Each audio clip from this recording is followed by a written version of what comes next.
Like, you don't need to have all these things, but you better have most of them. Family, friends, career, educational goals, plans for, you know, time outside of work, attention to your mental and physical health, etc. You know, that's what life is about. And if you don't have any of those things, well, then all you've got left is misery and suffering. So that's a bad deal for you.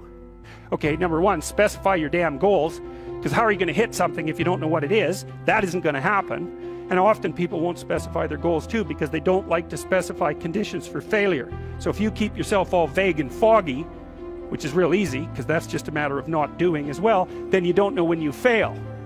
And people might say, well, I really don't want to know when I fail because that's painful. So I'll keep myself blind about when I fail. That's fine, except you'll fail all the time then. You just won't know it until you've failed so badly that you're done. And that can easily happen by the time you're 40. So I would recommend that you don't let that happen. So that's willful blindness, right? You could have known, but you chose not to. Okay, so once you get your goal structure set up, you think, okay, if I could have this life, looks like that might be worth living, despite the fact that it's going to be, you know, anxiety provoking and threatening, and there's going to be some suffering and loss involved and all of that. Obviously, the goal is to have a vision for your life such that, all things considered, that justifies your effort. Okay, so then what do you do? Well, then you turn down to the micro routines. It's like, okay, well, this is what I'm aiming for. How does that instantiate itself day to day, week to week, month to month? And that's where something like a schedule can be unbelievably useful. It's like, make a damn schedule and stick to it. Okay, so what's the rule with the schedule? It's not a bloody prison. That's the first thing that people do wrong. They say, well, I don't like to follow a schedule. It's like, well, what kind of schedule are you setting up? Well, I have to do this, then I have to do this, then I have to do this, you know, and then I just go play video games, because who wants to do all these things that I have to do? It's like, wrong. Set the damn schedule up so that you have the day you want. That's the trick. It's like, okay, I've got tomorrow. If I was going to set it up so it was the best possible day I could have, practically speaking, what would it look like?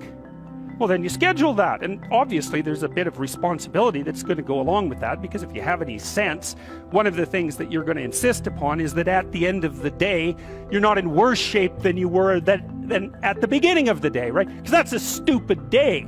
If you have a bunch of those in a row, you just dig, you know, you dig yourself a hole and then you bury yourself in it. It's like 20% of your day has to be responsibility and obligation, or maybe it's more than that, depending on how far behind you are. But even that, you can ask yourself, okay, well, I've got these responsibilities. I have to schedule the damn things in. What's the right ratio of responsibility to reward? And you can ask yourself that, just like you'd negotiate with someone who is working for you. It's like, okay, you got to work tomorrow. Okay, so I want you to work tomorrow. And you might say, okay, well, what are you going to do for me that makes it likely that I'll work for you? Well, you could ask yourself that, you know.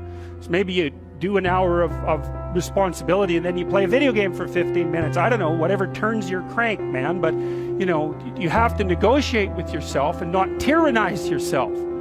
Like you're negotiating with someone that you care for, that you would like to be productive and have a good life. And that's how you make the schedule. It's like, and then you look at the day and you think, well, if I had that day, that'd be good. Great. You know, you'll probably only hit it with about 70% accuracy, but that beats the hell out of 0. Right? And if you hit it even with 50% accuracy, another rule is, well, aim for 51% the next week, or 50.5% for God's sake, or because you're going to hit that position where things start to loop back positively and spiral you upward.